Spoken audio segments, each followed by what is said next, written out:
अस्सलाम वालेकुम नाज़रीन, मैं मोहम्मद असलम हुसैन सियासत की ख़बरों में आप सबका इस्तकबाल करता हूँ। आज 12 सितंबर 2023 है। इस्लामिक तारीख के हिसाब से आज 25 सफ़र 1445 हिजरी है। पेश है आज की कुछ अहम खबरें। मरकज़ी वज़ीर और साबिक़ आर्मी चीफ जनरल वी.के. सिंह ने दावा किया है कि पाकिस्तान के ज़ेर कब्ज़ा कश्मीर POK जल्द ही अपने तौर पर हिंदुस्तान में जम हो जाएगा। POK अपने तौर पर हिंदुस्तान के साथ जम हो जाएगा, कुछ वक्त इंतज़ार करें। मरकज़ी वज़ीर मुमलिकत ने यहाँ दोसा में एक प्रेस कॉन्फ्रेंस में POK में शिया मुसलमानों के हिंदुस्तान के साथ सरहदी क्रॉसिंग खोलने के मुतालबात से मुतालिक एक सवाल का जवाब देते हुए कहा। इस खबरनामे को MS एजुकेशन की जानिब से स्पॉन्सर किया जा रहा है। 25 मेंबर्स उम्रा के ट्रिप के लिए या दुबई के ट्रिप के लिए एज पर देयर चॉइस। क्या हसी समा होगा, क्या हसी घड़ी होगी, क्या हसी समा होगा, क्या हसी घड़ी। All the best. रियासत उत्तर प्रदेश में बारिश का कहर जारी है। मुसलसिल बारिश के बाद अब तक 19 अफराद जान की बाजी हार चुके हैं। हरदोई में 4, बाराबंकी में 3, प्रतापगढ़ और कन्नौज में 2 और अमेठी, देवरिया, जालवन, कानपुर, उन्नाव, संभल, रामपुर और मुजफ्फरनगर अजला में एक मौत वाक़ई हुई है। गुज़िश्ता कई दिनों से हो रही बारिशों के बाद सैलाब जैसी सूरत पैदा हो गई है। आम अवाम और किसान बहुत खौफजदा हैं, लेकिन रियासती रिलीफ कमिश्नर GS नवीन कुमार का कहना है कि परेशान होने की ज़रूरत नहीं है। इस वक्त तमाम डैम महफूज हैं। नई दिल्ली में G20 समिट खत्म होते ही आसाम में वज़ीर आला हिमंता बिस्वा शर्मा ने अपनी रियासत में एक बार फिर कम उम्र लड़कियों की शादी के नाम पर गिरफ्तारियों की मुहिम शुरू करने का फैसला किया है। उन्होंने गुवाहाटी में बताया कि आइंदा 10 दिनों में 2 से 3 हज़ार अफराद को गिरफ्तार किया जाएगा। वज़ीर आला ने अपनी पीठ खुद थपथपाते हुए कहा कि 6 माह कबल मैंने आसाम में कम सिनी की शादी की पादाश में 5,000 अफराद को गिरफ्तार किया था। मैं G20 के ख़त्म होने का इंतज़ार कर रहा था। अब आइंदा 10 दिनों में 2 से 3 हज़ार मर्दों को चाइल्ड मैरिज करने पर गिरफ्तार करूंगा। आसाम में इससे कबल चाइल्ड मैरिज के खिलाफ रियासती हुकूमत की मुहिम तनकीदों की जद पर आ गई थी। इल्ज़ाम है कि इसमें बतौर खास मुस्लिम मर्दों को निशाना बनाया गया और ऐसे लोगों को भी गिरफ्तार किया गया जिनकी शादियां बहुत पहले हुई थी और कहीं से कोई शिकायत भी नहीं थी। कार्रवाई के नाम पर न सिर्फ शादी करने वाले बल्कि वालिद को भी गिरफ्तार किया जा रहा था, जिसकी वजह से हज़ारों ख़ानदान के घर के कमाने वाले अफराद गिरफ्तार हो गए थे। हिमंता बिस्वा शर्मा के इस ऐलान को एक बार फिर मुसलमानों को निशाना बनाने की हिकमत अमली के तौर पर देखा जा रहा है, ताहम उन्होंने इससे इनकार किया है। अपनी साबिक़ा मुहिम के ताल्लुक से मुसलमानों को निशाना बनाने के इल्ज़ाम का दिफा करते हुए वो अपोजिशन के इल्ज़ामात का जवाब देते हुए ये कह चुके हैं कि आप लोगों को बुरा लग सकता है इसलिए कि हमने हमारे कुछ लोगों को भी गिरफ्तार किया था। इनका दावा है कि कमसिन लड़कियों की शादी का रिवाज मुस्लिम अक्सरियती इलाकों में ज़्यादा है। सरहद पर चीन की मुसलसिल शरंगेजी और हिंदुस्तानी हुदूद में इसके कब्जे की रिपोर्ट के बीच लद्दाख के गवर्नर ब्रिगेडियर BD मिश्रा ने हैरतअंगेज दावा किया कि चीन ने हिंदुस्तान की 1 इंच ज़मीन पर भी कब्जा नहीं किया। इनकी तवज्जो जब कांग्रेस लीडर के बयान पर दिलाई गई कि चीन ने लद्दाख में हिंदुस्तानी ज़मीन पर कब्जा कर रखा है, तो उन्होंने कहा कि मैं किसी के बयान पर कोई तबसरा नहीं करना चाहता। उन्होंने कहा कि हाँ, मगर मैं हक़ाइक़ पर बयान देना चाहता हूँ। 1962 में इंदिरा गांधी के दौर में क्या हुआ वो नहीं जानते, मगर आज जो मैं अपनी आंखों से देख रहा हूँ वो ये है कि हमारी 1 मुरब्बा इंच ज़मीन पर भी चीन ने कब्जा नहीं किया है। शिवसेना के सरबराह उद्धव ठाकरे ने मुतनबा किया है कि आइंदा साल जनवरी में राम मंदिर के नाम पर फिर गोधरा जैसे सानहे की साजिश रची जा सकती है। राम मंदिर का इफ्तिताह जनवरी 2024 में होना है, जिसके चंद महीने बाद ही पार्लिमानी इलेक्शन है। अंदेशा है कि राम मंदिर के इफ्तिताह का सियासी फायदा उठाने की कोशिश की जाएगी। जलगांव में एक रैली से खिताब करते हुए उद्धव ठाकरे ने कहा कि इस बात का इम्कान है कि राम मंदिर के इफ्तिताह के लिए मुल्क भर से बहुत सारे हिंदू ट्रेनों और बसों के जरिए अयोध्या बुलाए जाएंगे और जब वो लौट रहे होंगे रास्ते में कहीं भी गोधरा जैसी हरकत कराई जा सकती है। उन्होंने कहा कि यह हो सकता है, हमला हो सकता है, कहीं किसी कॉलोनी में बसें जला दी जाएगी, पत्थर मारे जाएंगे और फिर कत्लेआम होगा, मुल्क में आग लग जाएगी और इसमें ये BJP के लोग अपनी सियासी रोटियां सेकेंगे। केरला हाईकोर्ट ने तिरुवनंतपुरम के श्री सरकार देवी मंदिर पर RSS के अरकान के जरिए हथियारों के बड़े पैमाने पर मशक करने पर सख्त नाराजगी का इजहार करते हुए तिराविनकुर देवसोम कमिश्नर और सरकार देवी मंदिर के इंतजामी अफसर को हिदायत दी थी कि वो मंदिर के अहाते में हथियारों की तरबियत पर पाबंदी की सख्ती से तामील को यकीनी बनाए। मंदिर के 2 अकीदतमंदों और करीब में रहने वाले लोगों ने दरख्वास्त दायर करके अदालत से इस सिलसिले में मुदाखलत की दरख्वास्त की। दरख्वास्त में कहा गया है कि आरएसएस के मुबैना अरकान की इस तरह की हरकतें मंदिर में आने वाले अकीदतमंदों और यात्रियों, खास तौर पर खवातीन और बच्चों के लिए बहुत तकलीफ और परेशानी का बायस बन रही है। लाइव लॉ न्यूज़ पोर्टल के मुताबिक जस्टिस अनिल के नरेंद्रन और पीजी अजीत कुमार की डिवीजन बेंच ने मुतालिका एसएचओ को भी हिदायत दी है कि वो इस मामले में इंतजामी अफसर को जरूरी मदद फराहम करें। 1950 के सदारती ऑर्डिनेंस को मनसूख करके दलित मुसलमानों को रिजर्वेशन की वकालत करते हुए ऑल इंडिया शाह कमेटी ने हुकूमत हिंद से मुतालबा किया कि इस मामले में असरनो गौर किया जाए। ऑल इंडिया शाह कमेटी ने कोलकाता में पसमानदा मुसलमानों के लिए रिजर्वेशन के मुतालबे पर कन्वेंशन मुनक्किद किया था, जिसमें हुकूमत हिंद के नाम एक मेमोरेंडम पेश किया गया। ऑल इंडिया शाह कमेटी के चेयरमैन असीरुद्दीन ने बंगाल उर्दू एकेडमी के मौलाना आज़ाद ऑडिटोरियम में मुनक्किद कन्वेंशन पर खिताब करते हुए कहा कि 1950 में सदर जमहूरिया का यह ऑर्डिनेंस भारत के आइन के रूह के मुखालिफ है। भारतीय आइन मजहबी बुनियादों पर तफरीक का हामी नहीं है, ना ही मजहबी बुनियाद पर वो रिजर्वेशन की सिफारिश करते हैं। इसके बावजूद 1950 में शेड्यूल कास्ट में शामिल होने वाले ज़ात और बरादरी के तयन करते वक्त मजहबी तफरीक को पेश नज़र रखा गया। जाहिर है कि यह सरासर आइन मुखालिफ कदम था। इसके बीच ये दलील दी जा रही थी कि चूँकि इस्लाम या ईसाइयत इख्तियार करने की वजह से दलितों की समाजी माशरती सूरत हाल तब्दील हो जाती है, वो छूत-छात और भेदभाव से आज़ाद हो जाते हैं, जबकि हकीकत यह है कि आज भी दलित मुसलमानों को भेदभाव का सामना है। राष्ट्रीय जनता दल के सरबराह लालू प्रसाद यादव ने यह कहते हुए वज़ीर-ए-आज़म नरेंद्र मोदी को निशाना तनकीद बनाया कि वो इलेक्शन से कबल अवाम को फिर धोखा दे रहे हैं। लालू प्रसाद यादव ने जोर देकर कहा कि मोदी का जाना तय है। उन्होंने ये भी सवाल किया कि G20 छोटी कॉन्फ्रेंस से मुल्क के आम आदमी को क्या फ़ायदा होगा। बुजुर्ग सियासतदान ने झारखंड के जिला देवगढ़ में मशहूर बाबा बैद्यनाथ धाम मंदिर में माथा टेकने के बाद मीडिया से बात करते हुए कहा कि मुल्क के मौजूदा हालात पर मुझे तशवीश है। लालू यादव ने कहा कि मुल्क की सूरत हाल ठीक नहीं है, महंगाई और बेरोजगारी बढ़ती जा रही है, लोग फाके कर रहे हैं। नरेंद्र मोदी अवाम को फिर धोखा दे रहे हैं क्योंकि इलेक्शन करीब है, लेकिन इस बार इनका जाना तय है। वज़ीर-ए-आज़म पर तंज करते हुए उन्होंने कहा कि पकवान गैस के दाम घटाने का मकसद इलेक्शन से कबल अवाम को धोखा देना है।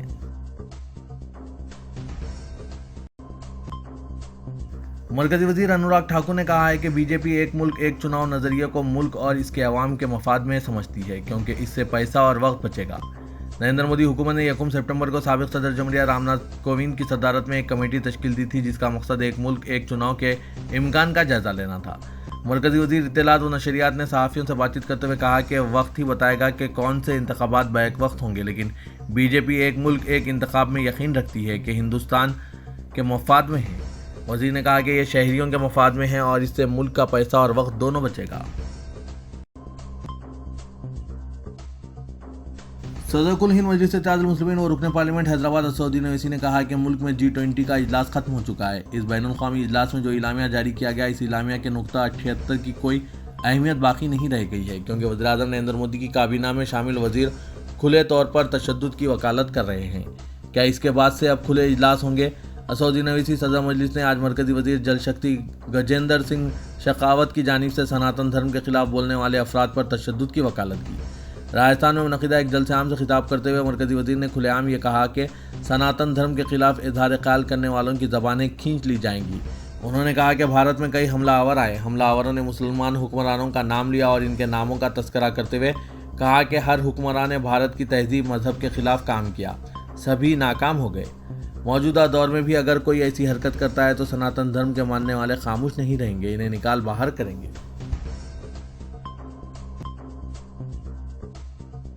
एशिया कप सुपर 4 के एक मैच में हिंदुस्तान ने पाकिस्तान को 228 रनों से रौंद दिया। विराट कोहली और KL राहुल की शानदार सेंचुरियों के बाद पहाड़ जैसे निशाने का पीछा करते हुए पाकिस्तान की टीम 32 ओवर में महज 128 रन पर आउट हो गई। कुलदीप यादव ने शानदार बॉलिंग करते हुए 5 विकेट लिए। पाकिस्तान की जानिब से फ़खर जमान ने सबसे ज़्यादा 27 रन बनाए। तेलंगाना के चीफ मिनिस्टर और BRS के सरबराह के चंद्रशेखर राव ने मुल्क में तीसरे मिहाज की तश्कील का ऐलान किया था और मुख्तलिफ इलाकाई जमातों के कायदीन से मुलाकात भी की थी। असेंबली इंतखाबात से ऐन कबल KCR ने तीसरे मिहाज की सरगर्मियों को तर्क करते हुए बीजेपी के साथ मुफाहिमत के इम्कानात की तलाश शुरू कर दी है। तेलंगाना में कांग्रेस के मुस्तहकिम मौक़िफ़ के नतीजे में हुकूमत को खतरा महसूस करते हुए केसीआर लोकसभा चुनाव के पस मंज़र में बीजेपी से मुबैना मुफाहिमत की तैयारी कर रहे हैं। तीसरे मिहाज की सरगर्मियों में केसीआर के साथ अहम रोल अदा करने वाले जनता दल सेक्युलर रहनुमा HD कुमारास्वामी को अपने नुमाइंदे के तौर पर बीजेपी से मुज़ाकरात की जिम्मेदारी दी है। जनता दल सेक्युलर के बानी और साबिक़ वज़ीर आज़म HD देवेगौड़ा ने बारहा इस बात की वजाहत की थी कि फ़िरका परस्त ताकतों बिलखुसूस बीजेपी के साथ कोई मुफाहिमत नहीं की जाएगी, लेकिन कर्नाटक की मुकामी सियासत में अपनी बका के लिए कुमारास्वामी ने बीजेपी की तरफ दोस्ती का हाथ बढ़ाया है। इत्तलात के मुताबिक बीजेपी के कर्नाटक यूनिट ने कांग्रेस से मुकाबले के लिए जनता दल सेक्युलर से दोस्ती की तायद की है, क्योंकि कर्नाटक में बीजेपी के साथ साथ जनता दल सेक्युलर को बदतरीन शिकस्त का सामना करना पड़ा, जो बादशाहगर का ख्वाब देख रही थी। बीजेपी हाईकमान ने जनता दल सेक्युलर के साथ दोस्ती को ताहाल क्लियरेंस नहीं दिया है। बताया जाता है कि केसीआर ने बीजेपी से मुफाहिमत की राह हमवार करने के लिए अपने बाएतिमाद साथी HD कुमारास्वामी की खिदमत हासिल की है। BRS और जनता दल सेक्युलर दोनों लोकसभा चुनाव में बीजेपी की नशिस्तों में इजाफे में ताउन का पेशकश कर रहे हैं, ताकि मरकज में तीसरी मरतबा नरेंद्र मोदी बरसर इख्तिदार आ सकें।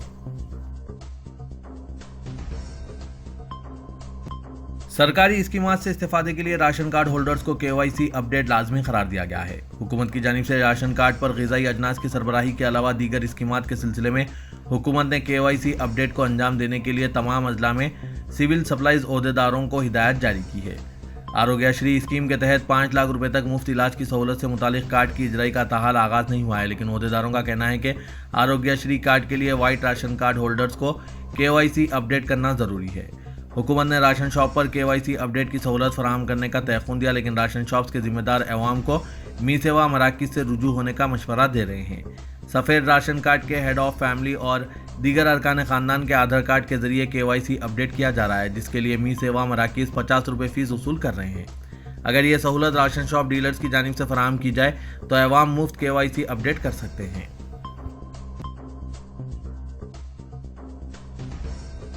शहर में रात देर गए होटल रेस्टोरेंट के कारोबार और गैर समाजी सरगर्मियों में पुलिस के मुबैना रोल का एक और वाक़या मंजर-ए-आम पर आ गया। चंद मुंह बोलती तस्वीर और वीडियो सोशल मीडिया पर वायरल हो गए। रात देर गए कारोबार करने वालों के खिलाफ पुलिस की एक तरफ कार्रवाई भी पंजागुट्टा वाक़े से आश्कार हो गई और इस वाक़े ने यह साबित कर दिया कि कमिश्नर पुलिस के अहकाम पर मातहत अमला किस कदर संजीदा है और किस कदर कमिश्नर पुलिस के अहकाम को नज़रअंदाज करके इसकी खिलाफ वर्जी कर रहे हैं। पंजागुट्टा मेरिडियन होटल में नौजवान पर हमला करके इसे मौत के घाट उतार दिए जाने के वाक़े की वीडियो क्लिप सोशल मीडिया पर वायरल हुई है और शहरियों ने इस पर अफसोस जाहिर करके पुलिस की मौजूदगी पर सवाल उठाया। वीडियोस में साफ तौर पर देखा गया कि पुलिस ऐसी कार्रवाई कर रही है। शहरियों का कहना है कि मुकामी पुलिस होटल मालिकीन से किस कदर खुशगवार ताल्लुकात रखती है। बजाय फौरी इक़दाम और कार्रवाई के पुलिस ने खातियों के साथ नरम रवैया इख्तियार किया। शहरियों का इल्ज़ाम है कि पुलिस ने खातियों से पुलिस स्टेशन में मेहमानों जैसा सलूक किया। पंजागुट्टा पुलिस स्टेशन से थोड़े से फासले पर मौजूद मेरिडियन होटल से पुलिस की दिलचस्पी इल्ज़ामात का सबब बनी हुई है। इस होटल के सबब ट्रैफिक मसले पर भी पुलिस कोई कार्रवाई नहीं करती और ना रात देर गए कारोबार पर होटल के खिलाफ कार्रवाई की जाती है और ना होटल को पाबंद किया गया, बल्कि रात देर गए तक इस होटल में कारोबार जारी रहता है और उस पर पुलिस पंजागुट्टा कोई तवज्जो नहीं देती। कमिश्नर पुलिस आए दिन अमले को बेहतर खिदमत के लिए पाबंद करते हैं, बावजूद इसके मातहत अमला पर कमिश्नर की हिदायत का कोई असर नहीं रहा। पुलिस और बल्दी हुकाम को चाहिए कि वो मेरिडियन होटल के इजाज़तनामों की जांच करे और शहर में आइंदा ऐसे वाक़यात को रोनमा होने से रोकने सख्त इक़दाम करें। शहरियों ने इस वक्त ड्यूटी पर तैनात अमला और ओहदेदारों के खिलाफ कार्रवाई का कमिश्नर पुलिस से मुतालबा किया। तेलंगाना हुकूमत अक़लियतों के लिए 100% सब्सिडी की स्कीम के दूसरे मरहले की तैयारी कर रही है। ओहदेदारों के मुताबिक महकमा अक़लियती बहबूद अक़लियती मालियती कॉरपोरेशन 14,300 दरख्वास्त गुजारों को फ़ीकस 1 लाख रुपये फराहम करने के इक़दाम कर रहे हैं। हुकूमत ने दूसरे मरहले के लिए पहले ही 153 करोड़ रुपये अलॉट किए हैं। हुकूमत ने जिला कलेक्टर्स और डिस्ट्रिक्ट माइनॉरिटी वेलफेयर ऑफिसर्स को हिदायत दी है कि इस स्कीम पर मौसर अमलावरी को यकीनी बनाया जाए। सब्सिडी की इस स्कीम के पहले मरहले की तकमील के बाद दूसरे मरहले के लिए राह हमवार हुई है। क़ब्ल-अज़ीं 10,000 अक़लियतों को इस किस्म के चेक्स हवाले किए जा चुके हैं। असेंबली इंतखाबात और गणेश त्यौहार के पेश नज़र हैदराबाद, साइबराबाद और रच्चाकुंडा पुलिस की जानिब से खास तौर पर सोशल मीडिया पर नज़र रखी जा रही है। इस सिलसिले में सोशल मीडिया पर आने वाले पैगामात पर सोशल मीडिया एक्शन टीम की जानिब से बारीक बीनी से नज़र रखी जा रही है। पुलिस का अमला पुरअमन सूरत हाल को मुकद्दर करने की कोशिश करने वाले पोस्ट की निशानदही करते हुए इन्हें फौरी हज़फ कर देने के साथ साथ पोस्ट करने वालों की गिरफ्तारी के लिए मुतहरिक है। शहर हैदराबाद में गणेश चतुर्थी के पेश नज़र 20,000 पुलिस मुलाजमीन को मुतय्यन किया जा रहा है। सियानती इंतजाम के साथ साथ अमन कमेटियों के इजलास भी तलब किए जा रहे हैं। साबिक तजुर्बे में ये देखा गया है कि बाज़ अनासिर सोशल मीडिया के जरिए गलत खबरें और अफवाहें फैलाते हुए पुरअमन सूरत-ए-हाल को ख़राब करने और अवाम को खौफजदा करने की कोशिश करते हैं। इन अनासिर पर शिकंजा कसने और इनकी सरगर्मियों को रोकने के लिए पुलिस ने सियानती इंतजाम के साथ साथ सोशल मीडिया पर भी सख्त नज़र रखने का फैसला किया है।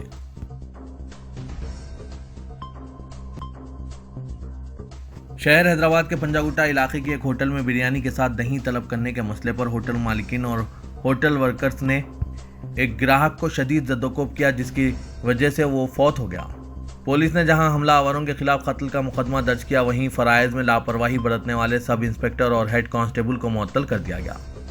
कमिश्नर पुलिस CV आनंद ने अहकामात जारी किए हैं कि जिसकी मुतालिका DCP ने तस्दीक की कि पंजागुट्टा पुलिस स्टेशन के सब इंस्पेक्टर शिव शंकर और हेड कांस्टेबल शंकर को मुअत्तल कर दिया गया।